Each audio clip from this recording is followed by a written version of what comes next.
Buenas tardes, estamos en las quintas jornadas de Historia Económica de la Asociación Mexicana de Historia Económica, en la mesa número 15, los medios masivos en México, primeros pasos a una historia económica, y estamos con el doctor Andrew Paxman de el CIDE Región Centro, quien es el coordinador de la mesa, a quien cederé en un momento la palabra.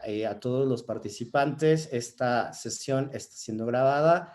Y el disclaimer es que todos los que están aquí han dado su consentimiento para que estén siendo grabados, y quien no lo quiera así simplemente puede apagar su cámara, porque esto es con fines académicos que después distribuiremos en diferentes redes de la asociación. Sin más por el momento, les doy la palabra al doctor Andrew Paxman y disfruten la discusión. Gracias, Andrew. Muchas gracias, Carlos.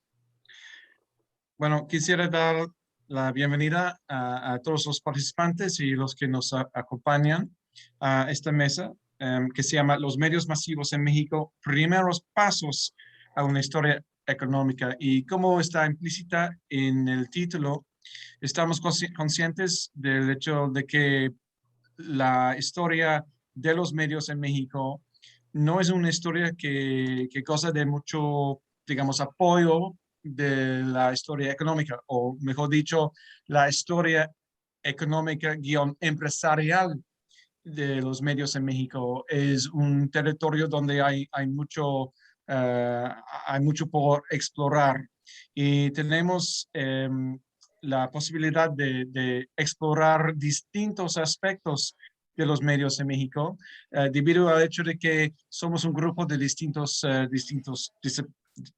disciplinas, de distintas instituciones, y tenemos el interés en explorar distintos medios: la televisión, la radio, los medios impresos, el internet, el cine, etc. Y vamos a dividir las presentaciones en dos partes. En la primera parte de la sesión, que va a correr durante los próximos 85 minutos, vamos a escuchar las presentaciones de Alma Rosa Alba de la Selva, Rubén Arnoldo González y José Luis Ortiz Garza. Luego habrá una pausa y vamos a regresar con mi propia presentación, la de Francisco Peredo Castro y la de Francisco Vidal Bonifaz. Entonces, quisiera empezar por dar la bienvenida, o más bien dar la palabra a Alma Rosa Alba de la Selva, comunicóloga de gran prestigio de la UNAM, que nos va a hablar de apuntes para la historia económica del sector de las telecomunicaciones y TIC en México, 1989 a 2019. Tiene la palabra Alma. Muchas gracias, Andrew. Buenas tardes a todos. Muchas gracias por la invitación que me permite estar hoy aquí en estas quintas jornadas. Y pues me complace mucho también compartir la mesa con colegas, ¿verdad? Algunos de ellos que nos conocemos desde hace mucho tiempo. Bueno, pues estoy muy contenta de estar aquí. Y bueno, voy a compartir la pantalla para comenzar a pues comentarles cómo voy en un proyecto que involucra este tema que ha mencionado Andrew, que expondré con ustedes hoy. Es un proyecto más amplio, pero tengo este avance al momento. Entonces, bueno, compartimos pantalla.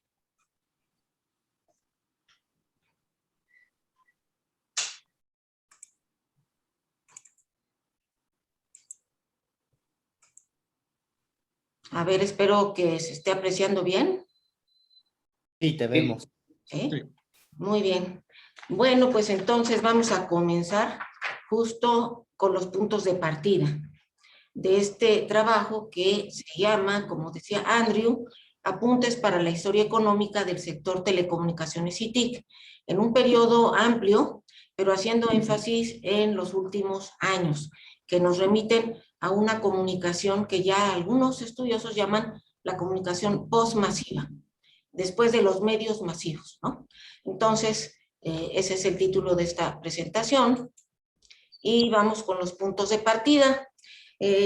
hablar de las telecomunicaciones y las TIC hoy en día es hablar de un hipersector, que es un término que, como veremos, ¿verdad? Por ahí, pues le han atribuido a algunos estudiosos españoles un hipersector porque es muy vasto.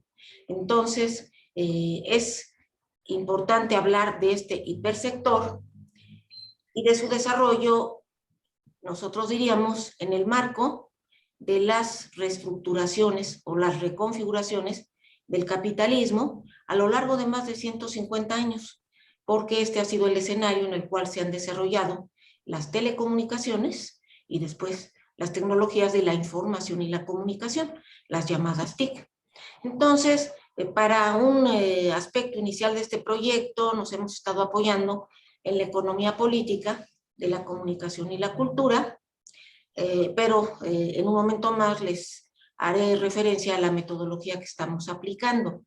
Es importante además estudiar este sector porque hoy en día es o el de mayor crecimiento o uno de los de mayor crecimiento en la economía nacional en las últimas décadas. Y bueno, ahí anotamos el periodo de análisis que ya habíamos comentado. Y respecto a la metodología, pues les comento que se trata del análisis histórico estructural, que constituye una aproximación dialéctica, esta metodología al estudio de la sociedad, y que entiende a los objetos de estudio como multidimensionales, dado que tienen varias facetas, una faceta económica, una faceta social, por supuesto, una faceta tecnológica que es importante en el campo de la comunicación y, por supuesto, una faceta política. Entonces, el análisis histórico-estructural nos permite revisar temas como este desde una visión amplia, decíamos, multidimensional. ¿Qué son las telecomunicaciones? ¿Qué son las TIC? Pues hoy en día es difícil referirse a ellas, a este llamado hipersector, porque constituyen un concepto dinámico que se encuentra en transformación permanente y que cada vez se aleja más de su definición clásica. Nosotros cuando todavía, ¿verdad?, estudiamos en la licenciatura, pues las telecomunicaciones eran un ámbito que estaba lejos de nosotros. Nos decían, bueno, pues son los fierros, ¿verdad? Son las redes, nos hablaban de la telefonía, pero muy ocasionalmente, y no se les incluía dentro del ámbito de la comunicación social. Se les entendía como, se da mucho en llamar, como fierros. Eran los fierros las infraestructuras. Pero llegó un momento, a mediados de los 80, cuando la informática, que también era un ámbito lejano, comienza a asociarse con las telecomunicaciones y con la radiodifusión. La radiodifusión la entendemos como la radio y la televisión.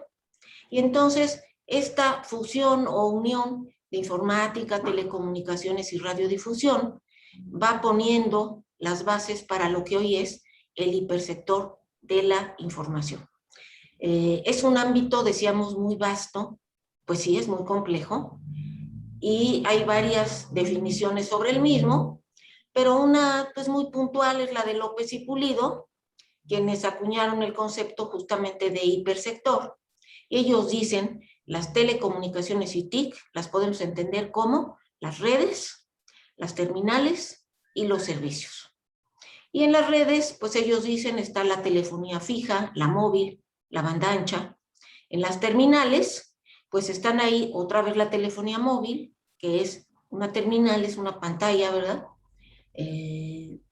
Ubicua, diríamos, la computadora, los navegadores de internet, los reproductores de audio y video. Y en el ámbito de los servicios, bueno, pues ahí hay una larga lista que va desde el correo electrónico, la banca online, el e-gobierno, la educación, los videojuegos, las plataformas. Entonces, esa es una, digamos, definición inicial, pero si queremos algo más específico, tendríamos que ir a la definición de la Unión Internacional de Telecomunicaciones, que incluye muchos más rubros que están señalados ahí y que van desde el ámbito industrial, el ámbito que pertenece al anterior, manufacturero, el comercio, los servicios, propiamente las telecomunicaciones en su acepción clásica, y que incluyen el acceso a Internet, las comunicaciones alámbricas, inalámbricas, la radio y la televisión, las comunicaciones por satélite, la informática, el procesamiento de datos, los portales web, hasta la reparación de computadoras y los equipos de telecomunicaciones, su fabricación, están incluidos en esta visión de la UIT, que es muy específica y muy detallada porque es una clasificación industrial. Bueno, en esta lámina, pues ya he insertado las etapas. A ver, perdón, me salté una, ¿verdad? Discúlpenme. Aquí ya presento el desarrollo de las telecomunicaciones y las TIC en México desde la perspectiva económico-política, que es la primera parte de este proyecto, abordándola desde los inicios de las telecomunicaciones, que para efectos de esta presentación, bueno, pues todo esto haré mención muy rápidamente, tomando en cuenta el tiempo que tenemos. Entonces, algo que es muy importante señalar es que la historia del desarrollo de este sector forma parte de la propia historia del país. Esto lo constatamos cuando vamos revisando las etapas de desarrollo, por ejemplo, del telégrafo, de la radio, de la televisión, están asociadas, vinculadas por completo al desarrollo del país, a las configuraciones del Estado mexicano y sus políticas, y al desarrollo mismo de la sociedad mexicana. Entonces esto es muy interesante. Una primera etapa abarca de 1849 a 1926, y bueno, en el contexto ahí ustedes aprecian que se señala pues la penetración capitalista extranjera en determinados renglones de la economía. Se señala también el desarrollo del capitalismo industrial en el mundo, y nosotros denominamos esta primera etapa como la del Estado regulador. Un Estado que tenía esa función para las telecomunicaciones y que, bueno, pues estaba, digamos, muy detrás de sus desarrollos, ¿no?, a nivel del país. Ahí hemos anotado en una segunda columna las transformaciones en el sector en paralelo a ese contexto y a esas políticas del Estado mexicano. Y ahí apreciamos, ¿verdad?, cómo surgieron los primeros servicios de comunicación a distancia en México con empresas extranjeras, cómo empieza el monopolio estatal sobre el espectro electromagnético con algunas normas, y luego el surgimiento de la radio, que en este año va a cumplir 100 años, por cierto, ¿verdad? Y es un evento, digamos, histórico muy relevante. Una segunda etapa abarca de 1926 a 1983, y ahí estamos hablando de los inicios y después de un impulso pleno a la industrialización del país. Estamos hablando de la etapa también del milagro mexicano, por ahí de los años, fines de los 30, los años 40, principios de los 50. Y... Ana Rosa, perdóname la interrupción, se queda muy chica la letra, ¿se puede ampliarla un poco en la diapositiva? A ver si lo logro. Solamente ponla a tamaño completo, Alma Rosa, donde esté el icono de presentación completa, o aumentale de 50% a 100. A ver, voy a revisar aquí.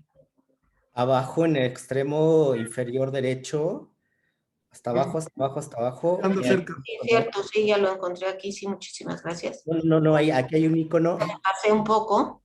Sí. Pero ahora, ¿verdad? Sí, un poco, mucho. Dale al icono de la pantallita sola grande, Alba. Ahí a tu... Y aquí a disminuirle un poco. Creo que ahí está mejor. Ahí queda bien. Ahí. Perfecto. Ahí queda bien. Gracias. Sí, gracias. Sí, entonces decíamos, comienza el monopolio estatal, en este caso sobre el espectro electromagnético, surge la radio en el país. Ya estábamos en la segunda etapa, donde surge el Estado operador en cuanto al correo, el telégrafo, el teléfono, la radio. Tiene una presencia más patente el monopolio estatal en telecomunicaciones, y tendríamos que hablar aquí de un Estado rector en esta etapa. Paralelamente, en el sector, pues se produce el surgimiento de la televisión en 1949-1950, con el impulso al esquema comercial, en radio y televisión. Se da inicio a los esquemas de concentración, de los cuales no nos podemos librar hasta la fecha, y aparece Telmex como una gran empresa estatal nacional. Junto con Pemex, en esos tiempos, bueno, Telmex tuvo gran relevancia. Hablando de la tercera etapa, que va de los 80 y en específico 83, 84 hacia el 2000, pues en esa etapa se instaura el esquema neoliberal en México, con lo que él conlleva, este modelo, un repliegue del papel del Estado en la economía, un desplazamiento del Estado también como operador en telecomunicaciones para estimular, en contrario, ¿verdad?, la inversión privada en este sector, con las políticas de privatización, valga la redundancia, pero también de liberalización y de desregulación, o como también dice Guillermo Mastrini, de re-regulación, ¿verdad? Volver a modificar el esquema legal, el marco jurídico, para regular de otra manera.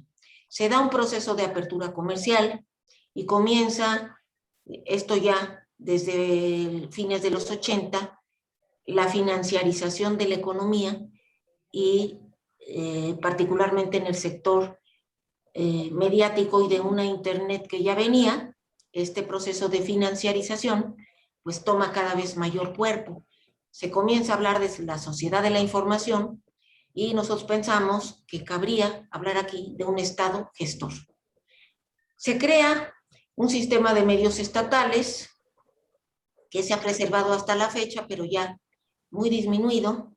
Se concesionan los correos y telégrafos, se produce la penetración de firmas extranjeras en telecomunicaciones, luego se privatiza o se desincorpora, como se gustaba decir con un eufemismo, ¿verdad?, Telmex y la Red Federal de Microondas, que fue de un gran costo de inversión y de procesos para el Estado mexicano. Se subastó el paquete de medios estatales que incluía el Canal 13, se introdujo la telefonía celular al país y en esos momentos se introduce la red de redes al país. Una cuarta etapa arranca aproximadamente en el año 2000 y la tenemos en desarrollo hasta la fecha. Y entonces ya se registra aquí un pleno auge del sector telecomunicaciones TIC a nivel global. La financiarización se ve más impulsada, capitales de riesgo comienzan a invertir en las .com a inicios del siglo XXI, y esos capitales de riesgo pues siguen a la búsqueda de nuevas inversiones. Surge la web 2.0, esto ya más recientemente. Los actores empresariales asumen un peso creciente, hay un error ahí, en las políticas del sector, y luego este se articula al llamado capitalismo cognitivo, un capitalismo que tiene a la producción de conocimiento y a la información como sus principales agentes. Se produce una crisis capitalista con epicentro en los Estados Unidos en el 2008-2009. La inversión extranjera directa tiene mayor movilidad. En la economía mexicana, la financiarización toma más cuerpo, igual que la inversión extranjera en el sector.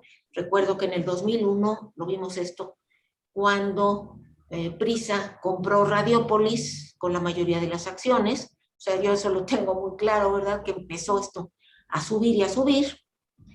Y podríamos hablar de un Estado gestor en esta etapa.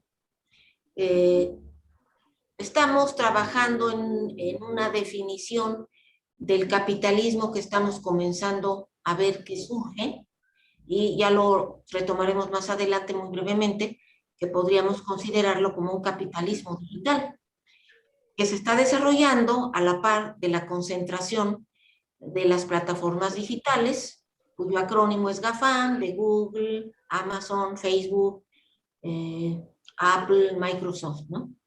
Luego se presenta la pandemia, que ha representado una crisis capitalista, pero todavía esto no se configura, no sabemos cómo se vaya a presentar, pero lo que tenemos ya enfrente es un proyecto que interesa mucho a este consorcio GAFAM y a muchos otros, y a los capitales de riesgo, que es el de la llamada Revolución 4.0, que es su denominación, yo diría, promocional, y que involucra el desarrollo de tecnologías como el Internet de las Cosas, el Big Data, la inteligencia artificial, la cloud computing, la 5G. ¿Qué es lo que estamos viendo en este momento? Pues una alta concentración en medios electrónicos, radio y televisión. Continúan, ¿verdad? La reforma de telecomunicaciones que se impulsó en esta etapa, pues no logró auténticos avances en este sentido. Tampoco en materia de telefonía fija y móvil, no ha habido allí disminución sustantiva en los índices de concentración. Las redes sociales tuvieron su auge desde la década pasada y surgen nuevos mercados digitales encabezados por las plataformas, tanto que se habla de una plataformización de la economía o de una economía digital encabezada por las plataformas. Y luego también en estos años tuvimos el tránsito del sector de la radiodifusión, de esos poderosos consorcios, a las telecomunicaciones, a los servicios convergentes, telecomunicaciones y radiodifusión, y los nuevos escenarios digitales.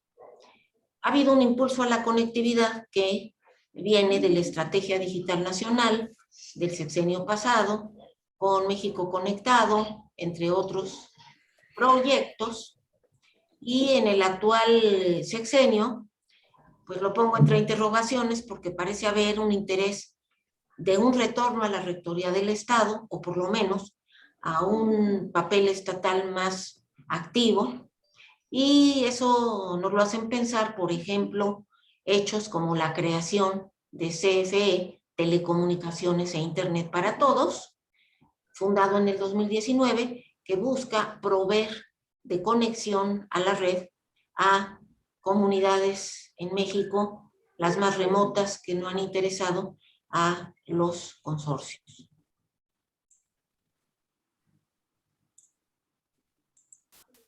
Bien, aquí nos planteamos la pregunta de cómo denominar al capitalismo, que es el telón de fondo y además la gran estructura económica en la que se está impulsando todo lo que va a venir, que ya mencioné, si podríamos llamarlo un capitalismo digital. Entonces, pues uno de los estudiosos contemporáneos, que es Christian Fuchs, ha dicho lo que planteamos aquí, que si el capitalismo es una formación social, entonces el capitalismo digital puede ser una etapa y puede ser una fase de su desarrollo, o bien una dimensión y modo de producción de vida y sociedad. Y el propio Fuchs señala que el capitalismo contemporáneo es una compleja unidad de diversos capitalismos interactuantes y, dice él, invasores, entre los cuales se podrían incluir el llamado capitalismo financiero, otros hablan de un capitalismo neoliberal, otros de un capitalismo del Big Data. Hay quien también, por ejemplo, Sunicek habla de un capitalismo de plataformas, y hay muchas denominaciones hoy en día que están buscando definir al capitalismo que viene o que ya está aquí, que está en plena configuración. Entonces, este es un punto que estamos trabajando, convencidos de que el capitalismo contemporáneo es un fenómeno dialéctico. Como dice este autor, que nos está siendo de apoyo, ¿verdad? El capitalismo tiene muchas dimensiones, tiene muchas facetas, y es también un concepto dinámico, dialéctico, pero Fuchs insiste en que la investigación empírica demuestra cuál de esas dimensiones, por ejemplo, si es la financiera, la financiarización, o si es las plataformas, o si es los esquemas que se están dando con el análisis de datos, ¿verdad? ¿Cuál es la faceta dominante en periodos específicos? Y por eso él dice que el capitalismo Es una unidad de muchos capitalismos que se desarrollan dinámica e históricamente. Y aquí, en esta imagen, que es la penúltima, he retomado la definición de un autor muy socorrido, el más aceptado, para definir la financiarización, sobre un concepto sobre el cual no hay una aceptación unánime, ¿verdad? Pero esta definición de Epstein parece que es la más aceptada y que apunta a entenderla como una creciente importancia de los motivos financieros, los actores financieros y las instituciones financieras en operaciones de los mercados domésticos e internacionales. Entonces hay que tomar en cuenta este fenómeno económico importante. Y bueno, para finalizar, anotamos las conclusiones a las que hemos arribado por el momento, ¿verdad? Son conclusiones provisionales que nos hacen ver o refrendar que las telecomunicaciones y TIC son un objeto de estudio complejo e indispensable de acometer desde una perspectiva económico-política, pero al mismo tiempo reconocer que se trata de un objeto de estudio interdisciplinario, donde por supuesto, además de la comunicación y la economía, que es el abordaje que estamos realizando ahora, pues tiene mucho que ver, todo que ver la historia, el derecho, la ciencia política, la sociología, la antropología, la tecnología. Y también hemos podido establecer que la llamada Revolución 4.0, también denominada, yo creo que más propiamente, la Cuarta Revolución Industrial, es un nuevo punto de inflexión. Nosotros estamos viendo, por lo que estamos avanzando, ¿verdad? Y en este proyecto, por cierto, nos acompaña el doctor Francisco Vidal. Yo me felicito, ¿verdad?, de que él se encuentre con nosotros trabajando este proyecto también. Constituye un punto de inflexión, porque van a darse transformaciones muy de fondo en esto, y entonces, bueno, lo que nosotros estamos apreciando es que el rol económico de las tecnologías de la información y la comunicación en lo que podríamos llamar capitalismo digital va a ser muy relevante, lo está siendo ya. Entonces, Andrew, por el momento aquí lo dejaría. Les agradezco la atención y agradeceré mucho también sus puntos de vista y sus preguntas o comentarios. Muchas gracias. Muchas gracias, Alma Rosa. Yo voy a sugerir que dejamos hasta el final de la tercera presentación una sesión de preguntas y respuestas. Ya tengo un par de preguntas mías y veo que Carlos pasó una pregunta al chat, pero vamos a dejar las preguntas al final. Muchas gracias de nuevo. Quisiera pedir la palabra a Rubén Arnoldo González de la UAP, que nos va a platicar sobre la publicidad oficial e instrumentalización. Bueno, ya es muy tarde para mí para pronunciar bien palabras de 6 sílabas de la prensa mexicana. Bueno. Gracias, Andrew, primero por la invitación. La verdad es que me siento muy, muy contento de compartir esta mesa con grandes académicos que no tengo el gusto de conocer, pero que por lo menos a un par de ellos ya los había leído. Pues muchas gracias, Andrew, por el trabajo de organizar y por la invitación. Yo también odio las palabras grandes, sean en español o en cualquier otro idioma, entonces no te preocupes. Me voy a permitir presentar mi pantalla y espero que la estén viendo.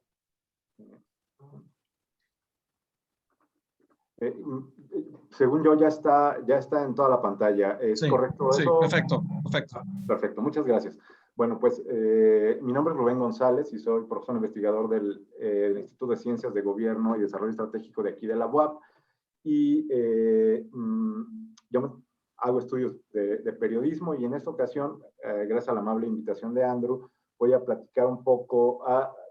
Esto no es como tal un trabajo terminado, más bien es una serie de apuntes y de ideas que he ido recopilando a través de los años en que me he dedicado a estudiar el periodismo mexicano Entonces, son básicamente, tómenlo como eso, una serie de apuntes, de ideas, y sobre todo algunas cosas que pueden generar hipótesis interesantes que podrían derivar en algunos estudios, ¿no? Entonces, hoy les voy a hablar acerca de la publicidad oficial y la instrumentalización de la prensa mexicana. Y para lo cual voy a discutir tres temas o tres conceptos que considero clave. Por una parte tenemos a la publicidad oficial, por otra parte tenemos a la instrumentalización, y un tercer elemento que agregué a esta ecuación de la presentación tiene que ver con el clientelismo. Entonces, la presentación va a girar en torno a cómo cómo interactúan y cómo se relacionan estos tres elementos y qué impacto tienen en el quehacer periodístico cotidiano de la prensa mexicana, ¿no? Bueno, primero voy a definir brevemente qué es la publicidad oficial, y ojo, esto es en términos estrictamente normativos, tomado de algunas cuestiones de la Ley General de Comunicación Social, que la última modificación fue en el 2018, si no me equivoco, y bueno, de la literatura que se ha generado al respecto de este tema, ¿no? En primer lugar, lo que es la publicidad oficial es la difusión de mensajes que tienen que ver con los logros y las acciones que cotidianamente hacen los gobiernos, ¿no? Eso por una parte, y también otro de las finalidades de estos mensajes es estimular la participación ciudadana a través de que tengan acceso a algunos beneficios o servicios públicos o avisos que el gobierno considera que son importantes, que todos los ciudadanos debamos de conocer.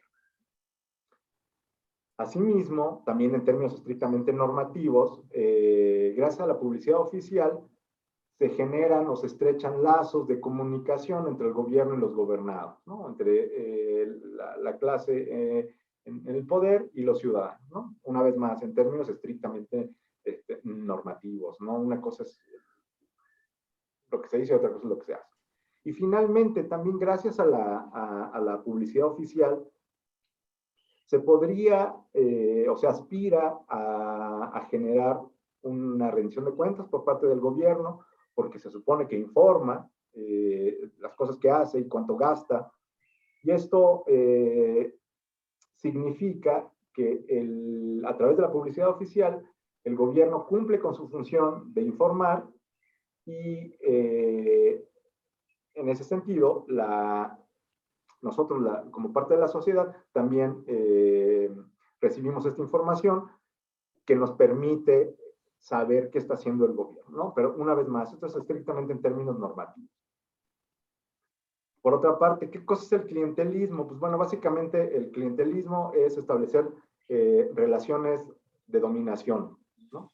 En donde hay alguien, un actor que tiene el poder y otro actor que no tiene el poder, y que el actor poderoso trata de dominar o de lograr la subordinación del actor que no tiene el poder a través de recompensarlo, ¿no? Entonces, básicamente, en términos muy sencillos, el clientelismo es el uso discrecional e indiscriminado de influencias, de apoyos, de recursos que un ente superior, conocido como patrón, otorga a un ente, digamos, inferior, que es el cliente, y la racionalidad de todo esto tiene que ver con generar la lealtad del cliente al patrón, ¿no? Entonces, eso es, hacia muy grandes rasgos, es una definición muy sencilla de clientelismo, ¿no? Entonces, esto lo podemos ver con las imágenes que les pongo ahí, entregas de despensa, o contratos de publicidad oficial, que es lo que vamos a discutir más adelante en la presentación, ¿no? Y finalmente, el otro concepto clave que quiero discutir en esta presentación con ustedes tiene que ver con la instrumentalización. ¿Qué significa esta palabra larga y difícil de pronunciar?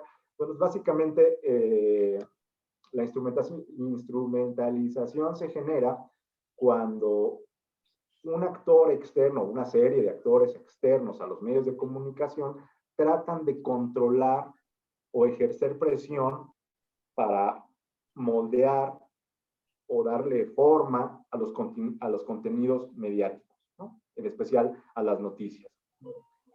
Cuando hay una instrumentalización de alguien hacia un medio, el impacto negativo que esto tiene es que se limita la profesionalización del periodismo, ¿no?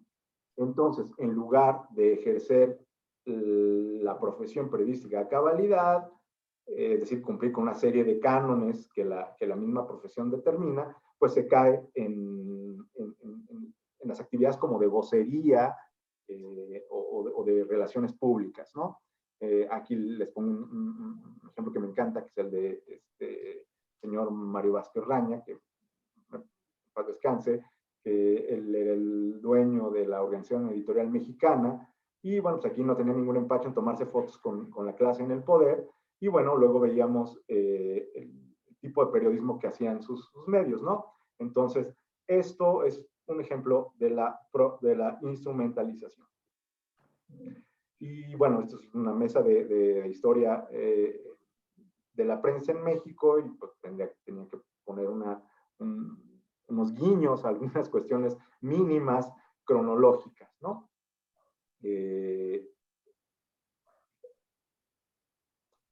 Básicamente, y no solamente es el caso de México, es el caso de la prensa en general. La prensa en general se ha desarrollado al amparo de grupos del poder, es decir,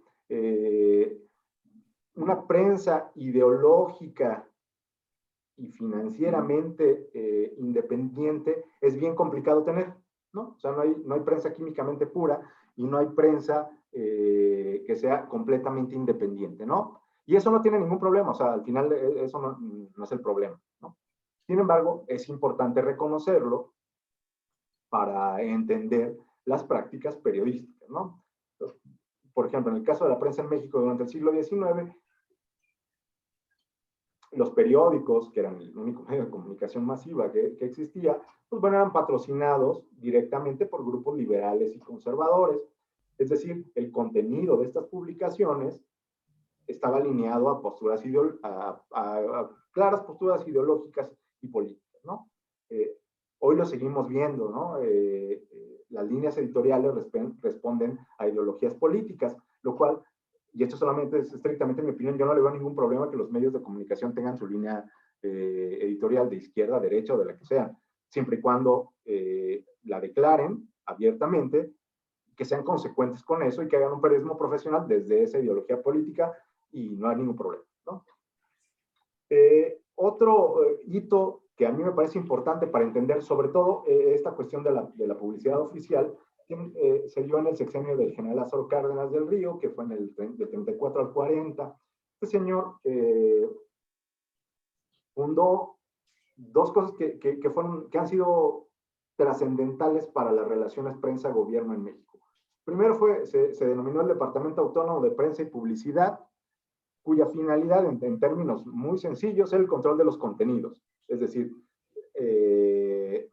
redactaba los boletines, daba la información a los medios, organizaba las giras de prensa, etc. Y el otro departamento del equipo de comunicación del sexenio de Lázaro Cárdenas fue PIPSA, o lo que se denominó como la productora e importadora de papel S.A. Esta tenía el objetivo de controlar los insumos para la prensa impresa, básicamente el papel y la tinta, ¿no? Entonces, el gobierno de Lázaro Cárdenas logró controlar, por una parte, los contenidos, es decir, la información, y por otra, los insumos para hacer periodismo, ¿no? Que en este caso, básicamente era la prensa impresa, ¿no? La prensa escrita.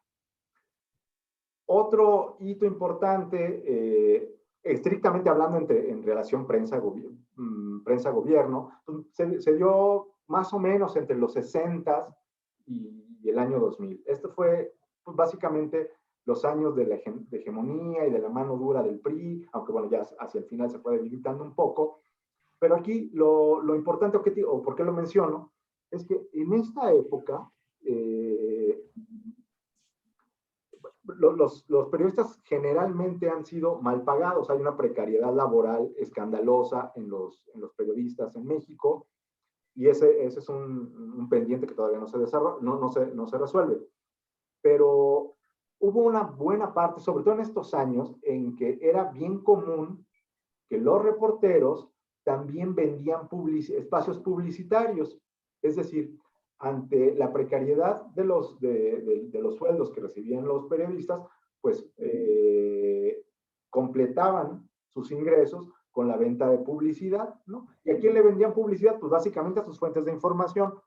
Entonces, aquellos que cubrían la fuente de gobierno, pues le vendían espacios publicitarios a los gobernantes.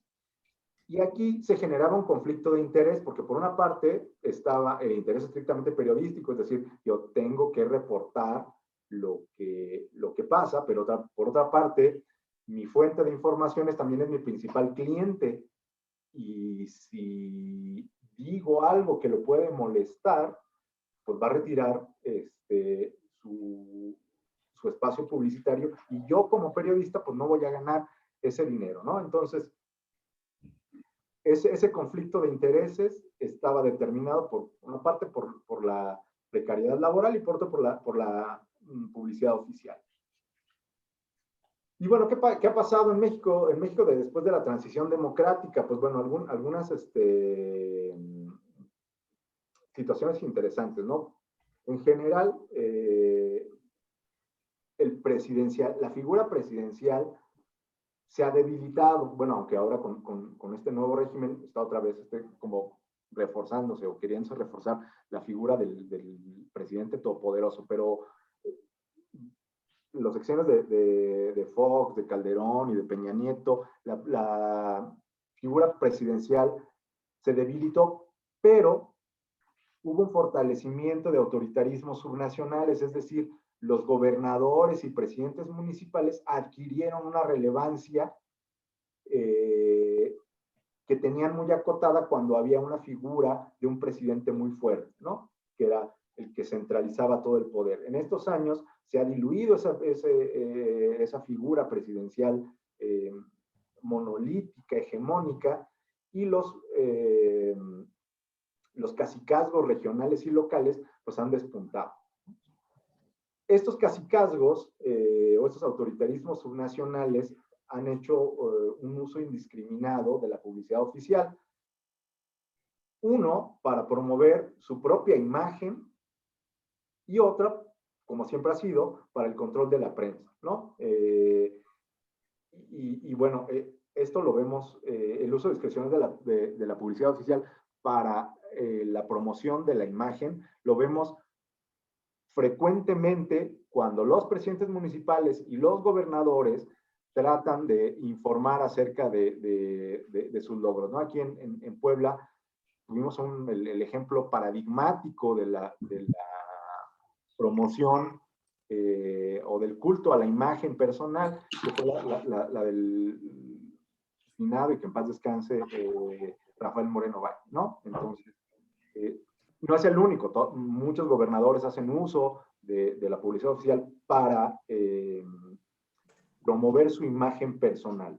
Y otra cosa que no puse aquí en la presentación, pero es importante decir, es que en este momento de la transición democrática, los que ya negocian directamente los contratos de publicidad oficial ya no necesariamente o ya casi no son los propios periodistas, más bien los que negocian estos convenios son los propios dueños de los medios de comunicación. Es decir, también hubo una transición entre las relaciones de poder entre la prensa y la clase en el poder. Antes, el funcionario negociaba directamente con el periodista, y ahora el funcionario negocia directamente con los dueños de los medios de comunicación, ¿no?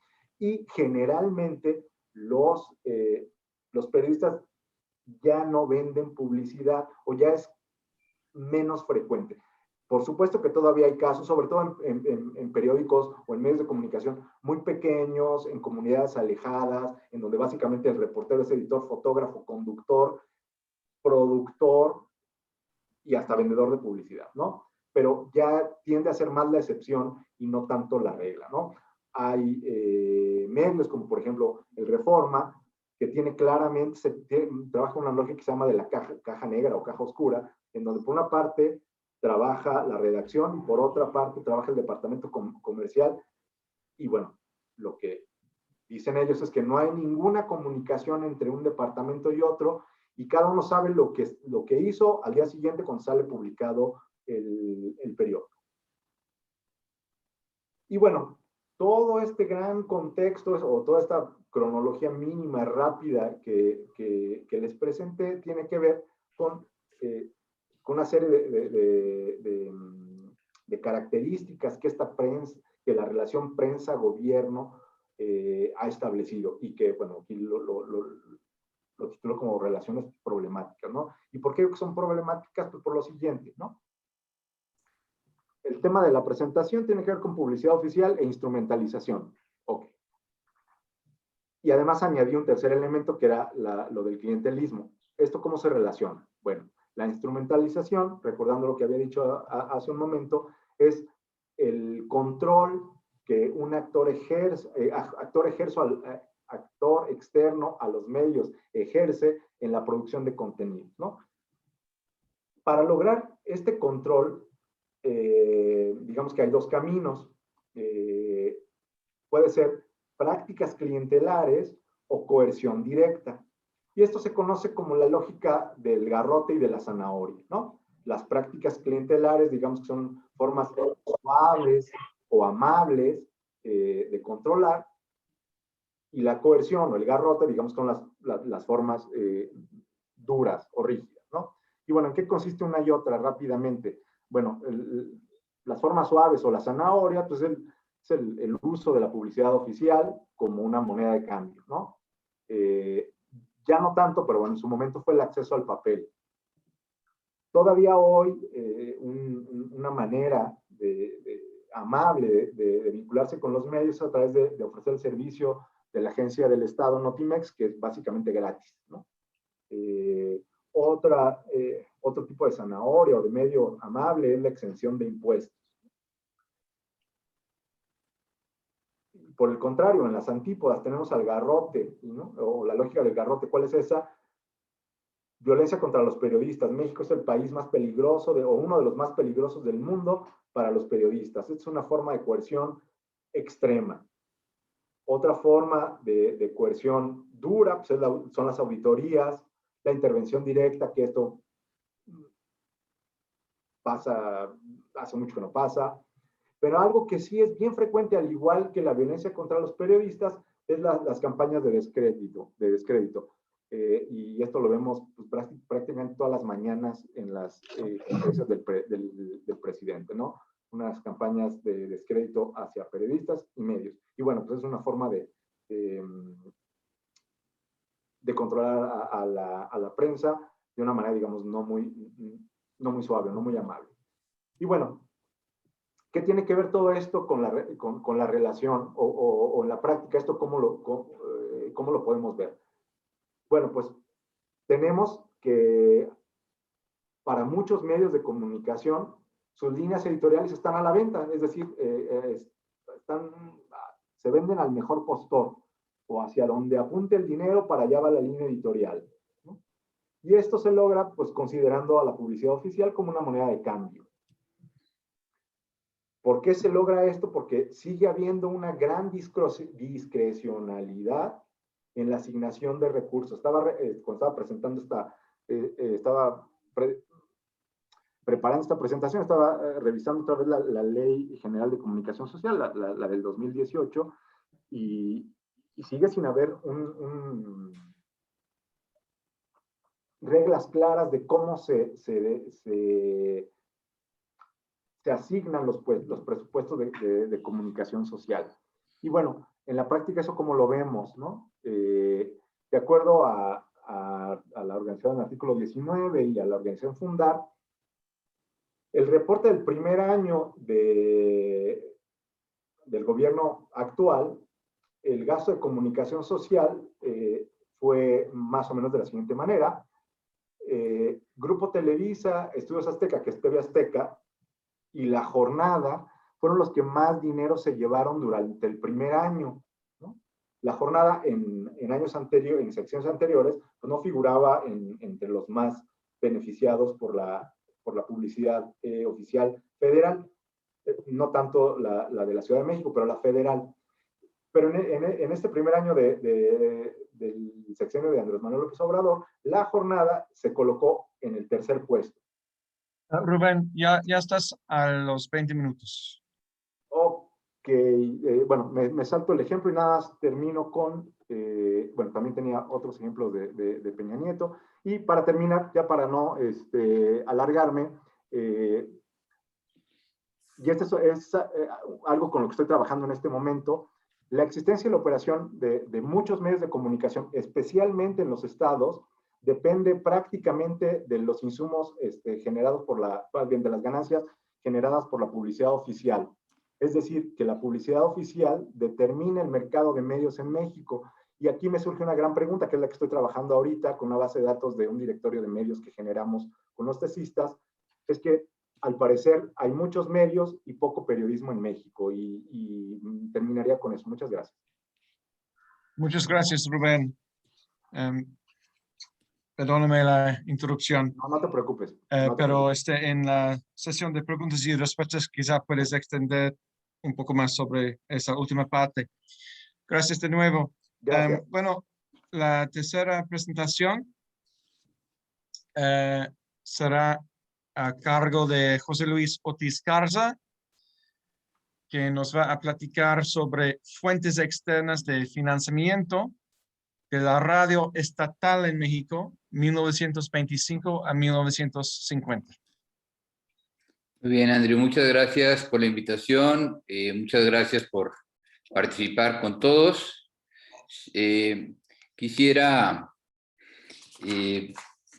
pues, estaba intentando ver aquí nada más la presentación que tengo. No tengo una presentación, voy a hablar directamente desde el escrito que tengo. Desde sus inicios en 1923, ya Alma Rosa nos dice cómo desde el 21 comenzó la radio en México. En realidad, y luego la primera estación de radio fue en el 23. La primera, de hecho, el 19 de marzo del 23 fue la JH, que estaba terminó el servicio de la Secretaría de Guerra y Marina, por lo tanto era una radiodifusora al servicio del Estado. Pero desde entonces las radiodifusoras públicas en México han enfrentado el problema del financiamiento, ¿no? Manifestándose en equipos deficientes, en carencia de personal, en raquíticos presupuestos de producción, entre otras cosas, ¿no? Este problema se ha intentado solventar, desde luego con presupuestos tomados del fisco, del presupuesto oficial o de los gobiernos de los estados, pero ha quedado insuficiente, ¿no? Ha sido necesario recurrir a otros métodos, lo que ha significado una pérdida o al menos una difusión de la esencia misma de lo que es un servicio auténtico de interés público, ¿no? Un servicio que, como veremos un poquito más adelante, que se haga sin ningún tipo de, sea con independencia en la gestión de los contenidos, en la gestión administrativa y en la difusión, desde luego, de las noticias o reportajes, ¿no? En esta misma línea también la falta de presupuesto, pues, afecta la difusión de contenidos inéditos o que sean verdaderamente dignos de competir o de sentarse en un lugar aparte o presentarse en un lugar aparte de los que son los medios comerciales. Para efectos prácticos y para la brevedad de esta ponencia voy a tratar el tema sobre todo de la estación de la Secretaría de Educación Pública, hoy Radio Educación, que me parece que es muy, muy emblemático, ¿no? Antes quiero decir que el tema de medios públicos en México es muy ambiguo, por no decir inexistente. O sea, claramente, al igual que los demás proyectos de comunicación social de los gobiernos postrevolucionarios del siglo XX, las estaciones de las dependencias del Estado mexicano, ya mencioné dos, la de la Secretaría de Guerra y Marina, la de la SEP, no pueden considerarse estrictamente medios públicos. Esto, ¿de dónde saco yo esta afirmación? Pues de lo que la SEP considera criterios para lo que son medios públicos, ¿no? En el caso de la SEP, pues vamos a decir que está reprobada la estación de radio por los siguientes motivos. Primero, porque evadió la información imparcial. Y podríamos decir lo que prácticamente todas las estaciones del Estado lo han hecho, ¿no? La independencia editorial también la evadió. La inclusión ciudadana, la universalidad, el respeto a la diversidad y la tolerancia social. Estos son aspectos claros que no se incluyeron, no pueden faltar en un medio realmente público, ¿no? Y aún en aquellos rubros sobresalientes de esta estación que yo admiro muchísimo, como el de la educación, la instrucción, el conocimiento, la responsabilidad social, pues estuvieron manchados por su parcialidad ideológica, ¿no? Por su beligerante marxismo-leninismo. Y al final de cuentas, como todos los medios del Estado en México, al menos en el periodo, yo diría hasta 1980 o incluso hasta el 2000,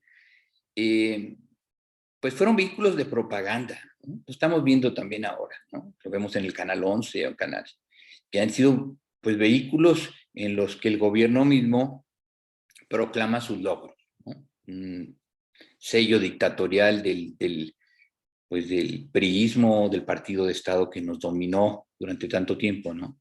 De hecho, cuando el 4 de marzo del 29 Calles inaugura el Partido Nacional Revolucionario, la XCFX, desde Querétaro transmite la ceremonia y queda subordinada esta estación de la Secretaría de Educación Pública al Partido de Estado.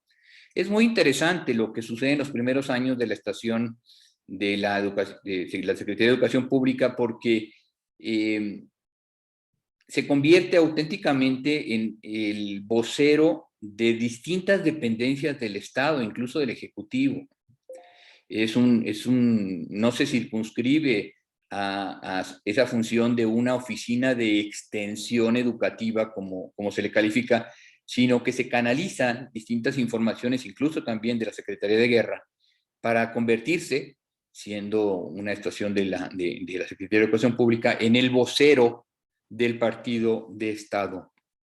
Duró unos meses esto, pero fue muy interesante, ¿no? Porque fue el primer gran cauce de las informaciones oficiales, ¿no? Incluso luego, en años más tarde, cuando Agustín Yáñez ya es el director de la estación y hace junto con Manuel Maples Arce y Germán Azurbide, hacen cambios interesantes en la estación. El mismo gobierno, al ver que son cambios que propician la democracia, expulsa a Agustín Yáñez y a su equipo de la estación. Hay algunos antecedentes muy importantes que quisiera nada más bosquejar respecto a este financiamiento externo de la radio. Y me voy a referir a la radiotelegrafía. Es interesantísimo cómo durante la Primera Guerra Mundial Alemania financió la más potente estación de radiotelegrafía en México y una de las más potentes del mundo para los fines de inteligencia militar. No solamente financió esta, que ahorita estaríamos hablando de decenas de millones de dólares, sino es que cientos de millones de dólares en equivalencia, sino también financió otra en Iztapalapa y muchas otras en el interior del país e incluso en Centroamérica, donde México se proclamó como el país que estaba, y lo hizo de hecho, pero se saludó con sombrero ajeno, estaba propiciando una red regional de informaciones. Todo esto es parte de un libro que acabo de terminar y que estoy ahorita en la parte de revisión, pero es muy interesante cómo se financia la infraestructura, ¿no? Hay otras cuestiones como la Secretaría de Comunicación Pública se ahorraba los costos de sus sensores, de los interventores, pues haciendo que lo pagaran las propias víctimas, ¿no? La XEO, la vocera del Partido Nacional Revolucionario, pues tiene una historia verdaderamente pues, muy opaca y se financió con fuentes del Estado y también aceptó publicidad. Me voy rápido y hay muchas otras ocasiones en que el financiamiento se da por vías distintas, pero en el caso de la CZE, que así comenzó la estación en 1924, luego en el 26 cambió el nombre a XEFX. Pues es muy interesante cómo pues no le alcanzaba el dinero, ¿no? Simplemente para poder educar a tantas comunidades en el país, pues tuvo que aceptar publicidad comercial, ¿no? Aunque sea reiterativo. Simplemente para darnos una idea de lo que costaba un solo aparato, el más fino de los aparatos de radio, costaba 800 pesos de aquella época, y que era pues la suma equivalente a pues prácticamente año y medio de trabajo de un obrero en la capital. Un aparato más regular podía costar 200 pesos, pero ya eran pues casi prácticamente 3 meses de trabajo íntegro de un obrero, ¿no? Por este motivo, Calles y el titular de la SEP entonces firmaron un acuerdo para poder disponer de más equipos y remodelar escuelas a cambio de mensajes publicitarios en la estación, siempre y cuando no implicara remuneración en metálico, era un trueque, y que los anuncios se transmitieran fuera de la programación normal, o sea, entre 7 y 8 de la noche y 9 y 10 de la noche. Había un noticiero en medio de ellos. La directora de la estación, María Luisa Ross, la primera, una mujer absolutamente extraordinaria a la que se le debe reconocer sus méritos, y me parece que una biografía sobre ella no vendría nada mal, pues comentaba que no era por falta de voluntad el que ellos no estuvieran llegando a tantas personas como quisieran, sobre todo en el campo rural, en las comunidades alejadas de las metrópolis, sino porque no podían competir con la publicidad o con las estaciones comerciales, y porque además a veces las transmisiones de la Cámara de Diputados se extendían tanto que aunque los anunciantes querían pues pagar, pues los anuncios no salían al aire porque los diputados seguían y seguían y seguían, y entonces había la incapacidad de poder asegurar que se transmitieran los mensajes contratados. Los logros fueron muy, muy escasos. Sí hubo anunciantes, pero pues había más o menos, pues no sé, había muchos miles de escuelas en un sitio. Encontré que eran 12,000 escuelas en 1929, y con esta estrategia se obtuvieron 35 aparatos. O sea, para 12,000 escuelas, pues realmente había sido un logro muy magro. Pero es interesante ver que entre los principales anunciantes estuvieron el Palacio de Hierro, Mundet, El Globo, Sombreros Tardán, una compañía grande que se llama Manuel Ángel Fernández y compañía. Y pues ellos realmente no eran sus públicos a los que estaban ellos mandando los anuncios, por lo cual yo creo que lo consideraron más como una especie de contribución a la responsabilidad social corporativa, ¿no? También la lotería, varias loterías intervinieron. Sanborns, Chevrolet también patrocinó algunos de estos programas, pero evidentemente pues a quienes llegaban no podían comprar un coche Chevrolet o Ford o el que fueran, y podían acudir a Sanborns, ¿no?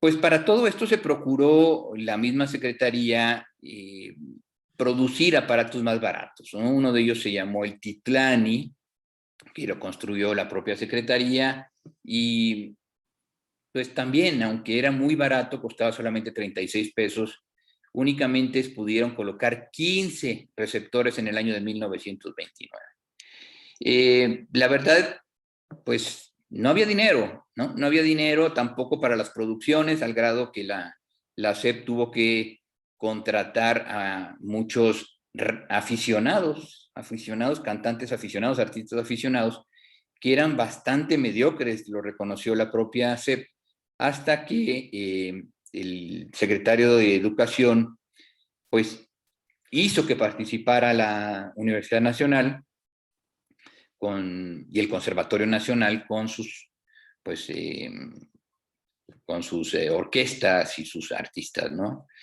Ya con Ortiz Rubio, la SEP intentó incluso enviar publicidad al extranjero, publicidad de empresas multinacionales americanas, con un nuevo transmisor que querían comprar.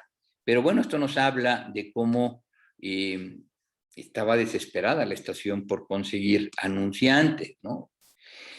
Es muy interesante lo que sucedió en 1935, ya bajo la dirección de Agustín Yáñez, porque claramente la XCFX en su ideario se proclamó como una, pues porque siguiendo la línea de Cárdenas, como una estación de corte socialista, por no decir marxista, y dentro del equipo de consultores, pues estaban grandes intelectuales de izquierdas, ¿no? Pero lo que sucedió fue muy interesante, como no había dinero, tenía que pasar conciertos de las estaciones capitalistas XCB y XCW para aligerar sus costos administrativos, de manera que les, vamos a decir así, les prestaban las señales de estas dos estaciones. Lo que sucedió es que se desdibujó el aparato jurídico y la identidad de esta estación, que se proclamaba como marxista o como seguidora del plan sexenal de Lázaro Cárdenas, y sucedieron cosas muy, pues, muy curiosas, ¿no?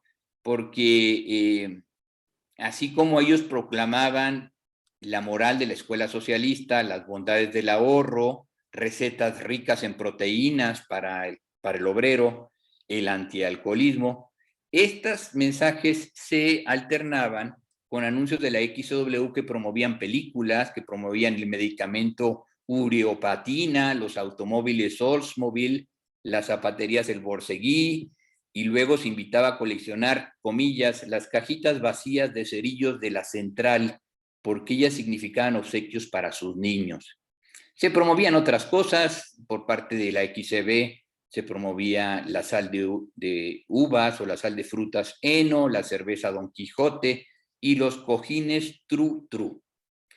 Todo esto, repito, en un contexto en el que se desvirtuó completamente la naturaleza de una estación pública, de una estación incluso con ideas de avanzada, como era la XCFX, ¿no? Con programas sensacionales de teatro, programas sensacionales dirigidos a los niños, ¿no? Sobre todo, es muy interesante todo lo que hizo en relación a formar, hacer del hogar un centro de desarrollo social. No quiero dejar de insistir que admiro mucho, mucho la estación de la Secretaría de Educación Pública y me parece que no se le ha hecho justicia todavía, porque como comunicólogo veo que en ella pues se practicaron las teorías más avanzadas actualmente en comunicación para el desarrollo. O sea, si hay una estación en la que se promovió en el mundo, la comunicación para el desarrollo, no solamente la educación, porque también hubo clases formales, educación y educación informal, sino la comunicación para el desarrollo, la creación de pequeñas y medianas industrias, la formación de médicos, la formación de maestros rurales, fue la XFX. Pero por falta de dinero sucede lo que ahora estamos viendo también en otras, pues en otras estaciones que forman parte del sistema público de radiodifusión. Bien, concluyo con estas ideas de cómo, pues por falta de financiamiento y por estos recursos a los anunciantes se perdió el foco en el interés público, en la diferenciación de las estaciones del Estado, que repito, pues de cualquier modo eran propagandísticas. No hubo pluralismo político, pero también faltó más creatividad, ¿no? Y por autocensura en la SEP cortaron a grandes talentos, como ya los que ya mencioné, como Lisa Zurbide, como Yáñez, los hicieron fuera, ¿no? Lo que estamos viendo ahora es que la radio pública, la televisión pública está teniendo en países como Gran Bretaña con la BBC, o incluso con Radio Televisión Española, con estaciones danesas o de los países nórdicos, grandes éxitos, porque le han apostado a series de televisión que son verdaderos joyas por la creatividad, por la diversidad que presentan ante las fórmulas gastadas ya de Hollywood. Me queda un minuto y con esto termino para seguir luego con las preguntas. Muchas gracias, Andrew. Muchas gracias, José Luis. Muy interesante y creo que muy novedosa la investigación. Es parte de un libro que estoy escribiendo sobre la radio en los años 20 también. Excelente, excelente. Bueno, ahora vamos a pasar a la sesión de preguntas y respuestas. Tenemos 16 minutos y, bueno, si no es un abuso de autoridad, me gustaría empezar yo con un par de preguntas para Alma Rosa. Con una disculpa por ser el ñoño historiador al hacer estas preguntas sobre periodización, pero quise preguntarte si los años 1983 y 2000 realmente son los parteaguas que sugieres en tu presentación. En el primer caso, me parece un año mucho más factible, habría sido 1990, año de la privatización de Telmex, y poco después viene la privatización de TV Azteca. Estaba tratando de recordar momentos durante el sexenio de la Madrid que, a pesar de su ideología neoliberal, hubiera impactado el sector de telecomunicaciones con alguna reforma o alguna privatización.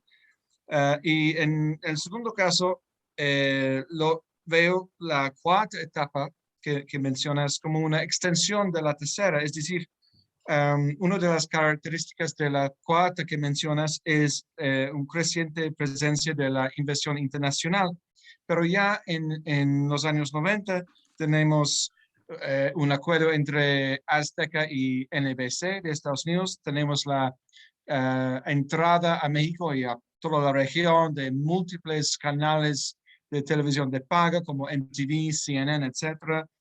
Tenemos el lanzamiento de 2 sistemas de televisión DTH con Newscope de Rupert Murdoch y con HughesCorp.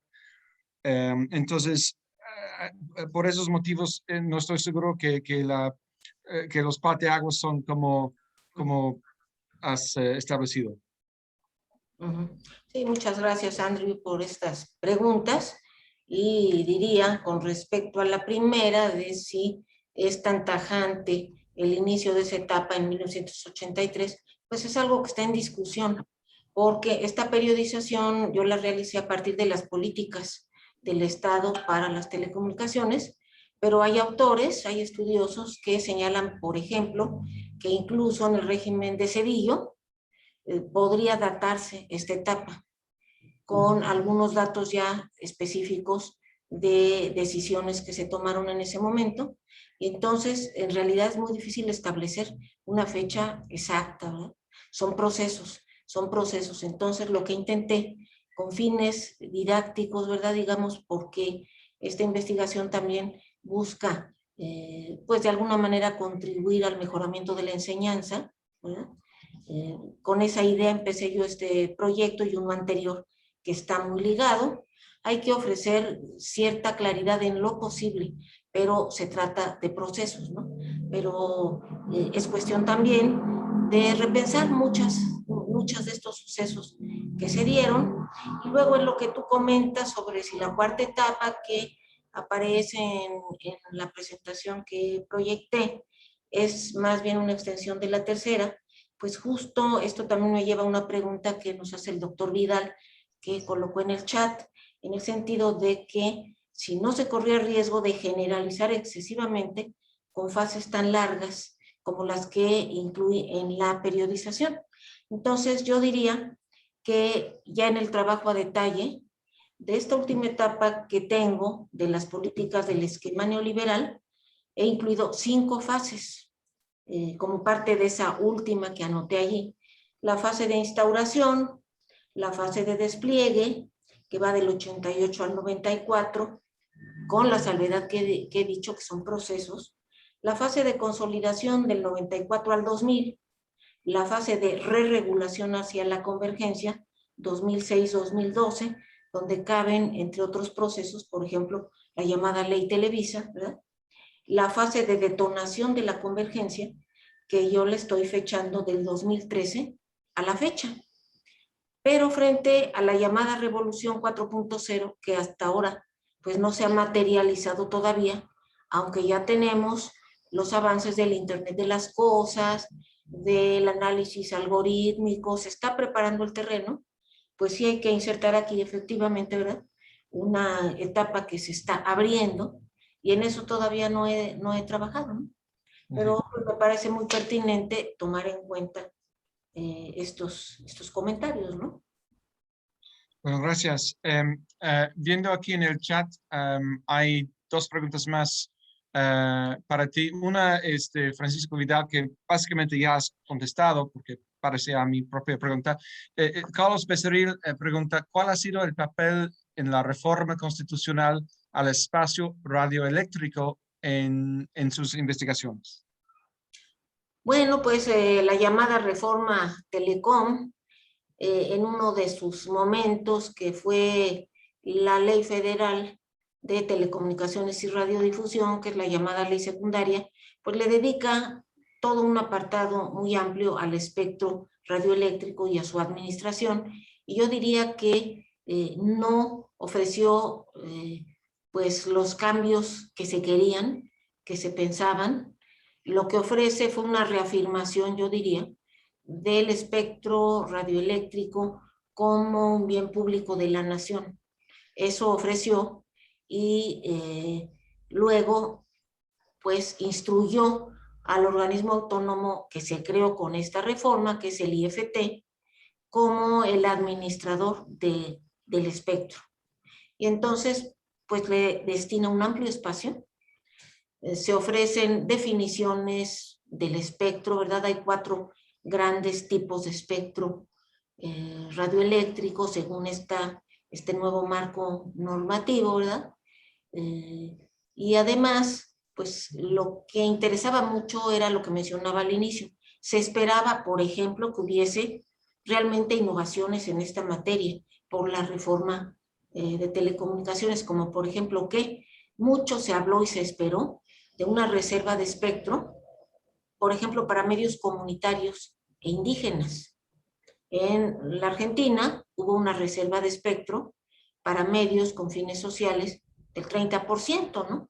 Se esperaba que en México una reforma que se mencionó como de gran calado, sobre la que hubo muchas expectativas, ofreciese algo diferente en este sentido, en sacar de la insuficiencia financiera, incluso de la persecución legal y política, a medios como los comunitarios o a medios en el olvido como los indígenas, ¿no? Entonces no hubo tal en cuanto al espectro, ¿verdad? Y por eso digo, pues reafirmó, desglosó, ahondó, profundizó, pero las innovaciones, los cambios sustantivos que se esperaban, pues no los ofreció, ¿no?, la reforma de telecomunicaciones. Bueno, muchas gracias. Y ahora pasamos a una pregunta hecha por Alma Rosa a Rubén, que es la censura. ¿Qué tal la censura dentro de los aspectos del garrote que mencionabas? Sí, gracias, doctora Alma, por su pregunta. Sí, evidentemente la censura al final es un resultado, uno de los resultados esperados de la instrumentalización, es decir, este control sobre la información lo que implica es precisamente esa censura. Hay temas que yo, como ente poderoso, no quiero que tú menciones, o hay otros temas que puedes mencionar, pero a medias, o desde un punto de vista muy específico favorable a mis intereses. Pero sí, evidentemente, el resultado último de la instrumentalización, doctora Alma, es la censura. Y aquí también existe la censura, digamos, externa, la que ejercen estos actores, pero también existe la censura interna desde las propias redacciones y desde los propios periodistas. Pero bueno, eso es un tema muchísimo más elaborado, pero sí tiene usted toda la razón al señalar esta cuestión de la censura como un efecto de la instrumentalización. Gracias por su pregunta. Y una pregunta de Francisco Vidal también para ti, Rubén. ¿Qué papel juega la importante reducción del gasto de publicidad oficial del gobierno de AMLO? A mí me parece un acierto que se controle el gasto en publicidad oficial, porque ya no me dio tiempo de presentarlo, pero el gasto que, sobre todo en los últimos años, en los últimos 2-3 años del sexenio de Enrique Peña Nieto, fue obsceno, fue indignante el gasto de comunicación oficial que ese gobierno ejerció, ¿no? Entonces, a mí me parece que está bien controlar el gasto. El problema, y aquí creo que no es tan diferente el gobierno de Andrés Manuel con el de Enrique Peña Nieto, es en la discrecionalidad en la asignación de los recursos. Es decir, sí es significativamente menor la cantidad, lo cual está bien, aplaudo, pero el problema sigue siendo el mismo. Hay una opacidad en la distribución, es decir, no hay reglas claras que indiquen qué características deben de cumplir los medios para ser beneficiarios de la inversión en publicidad oficial. Es decir, siguen siendo muy discrecional y muy opaco el gasto, aunque sea menos, ¿no? Muy bien, gracias. Y José Luis tiene un comentario para ti. Sí, es muy interesante el tema. Yo he estado también investigándolo y he llegado a una conclusión, que es el tema de los mercados grises. En el periodismo, en la historia del periodismo en México, hasta yo la he estudiado desde la Primera Guerra Mundial hasta los 50, hasta la Guerra Fría, 60, la Guerra Fría, ha habido todo un mercado gris de información. O sea, ha habido la relación entre número de lectores, número de periódicos, número de revistas, presupuestos, ha sido absolutamente fuera de los parámetros de un mercado. No podemos hablar de un mercado natural en la prensa, ni en los medios de comunicación en México, mucho menos en la Segunda Guerra Mundial, ni en la Primera Guerra Mundial. El tema de los mercados grises es absolutamente fundamental para entender cuánta opacidad y cuánta mentira ha habido en el mercado de información en México. Es mi comentario. Gracias. Como quedan pocos minutos, vamos a pasar a Francisco, que tiene una pregunta.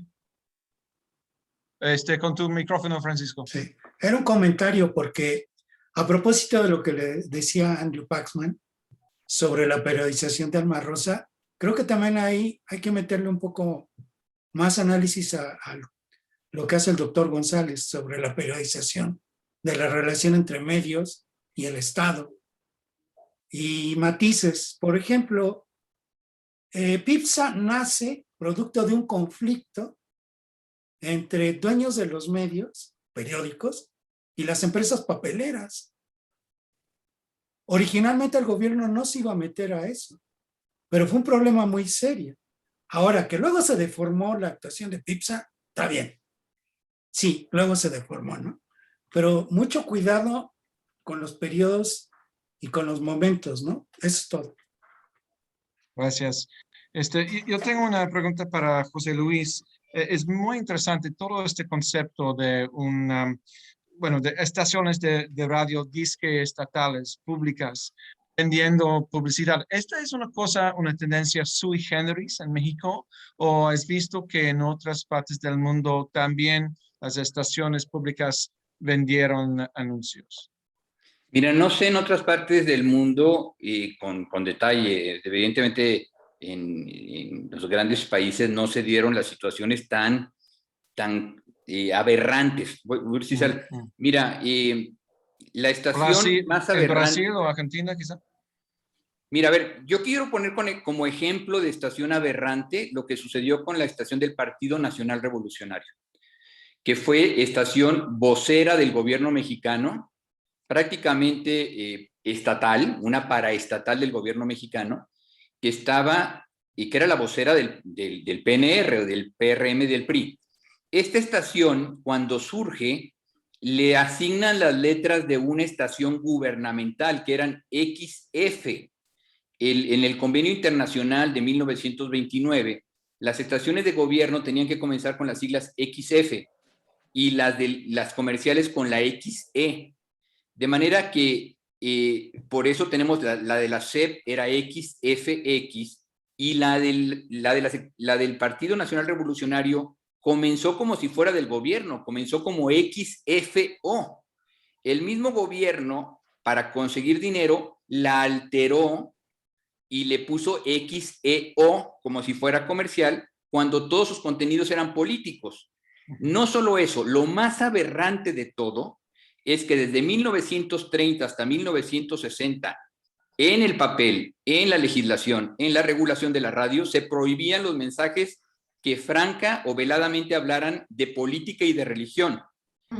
La XEO y todas las estaciones del gobierno, de la DAP, discrecionalmente se pasaron por alto esa normatividad.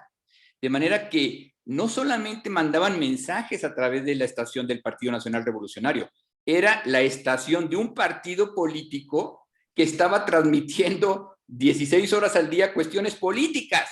Eso en ningún país del mundo se da.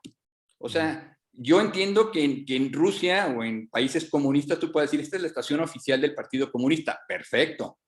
Pero que una estación se presente como comercial y al mismo tiempo viole flagrantemente la ley que prohíbe franca o veladamente los mensajes políticos y sea la institución de un partido político, ¿en dónde lo ves?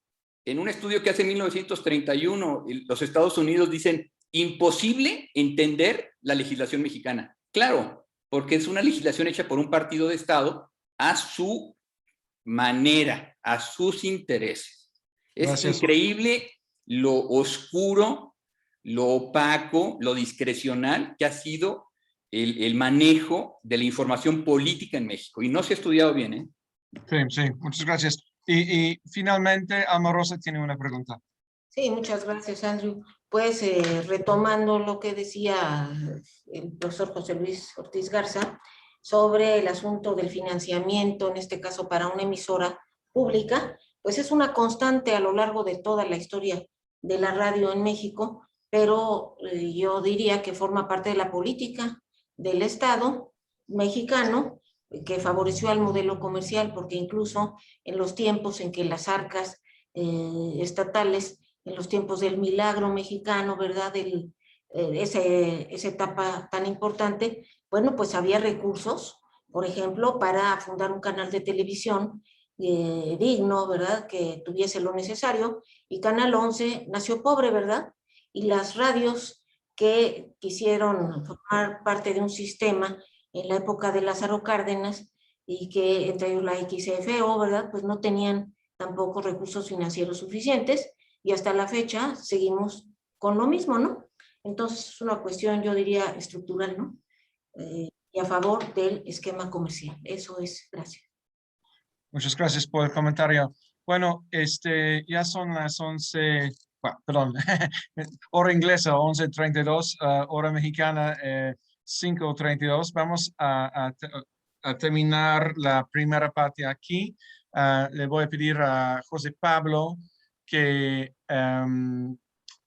para la grabación, y vamos a vernos de nuevo en este mismo canal en 27 minutos. Muchas gracias.